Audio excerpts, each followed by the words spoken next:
ধারাবাহিকে একসঙ্গে কাজ করতে করতে বাস্তবেও প্রেম পরিণত হচ্ছে ধারাবাহিকের নায়ক নায়িকার মধ্যে। পর্দায় একে অপরকে ভালোবাসতে বাসতে একে অপরকে মন দিয়েছেন টেলিপাড়ার জনপ্রিয় অভিনেতা অভিনেত্রী। জগদ্ধাত্রী ধারাবাহিকের নায়ক নায়িকা একে অপরকে মন দিয়েছেন। টেলিপাড়ায় এদের প্রেম নিয়ে গুঞ্জন চলছে। জগদ্ধাত্রী ধারাবাহিকটি টিআরপি তালিকায়ও বেশ ভালো ফল করেছে। জগদ্ধাত্রী ও স্বয়ম্বর জুটি দর্শকের খুবই পছন্দের।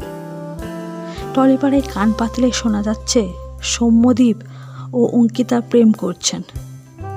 তবে প্রেম নিয়ে তারা অঙ্কিতা ও সৌম্যদীপ কেউই মুখ খুলেন। কিছুদিন আগে সৌম্যদীপ জানিয়েছিলেন সবটাই রটনা, কাজের সূত্রে বন্ধুত্ব তৈরি হয়েছে, এর থেকে বেশি আর কিছু না।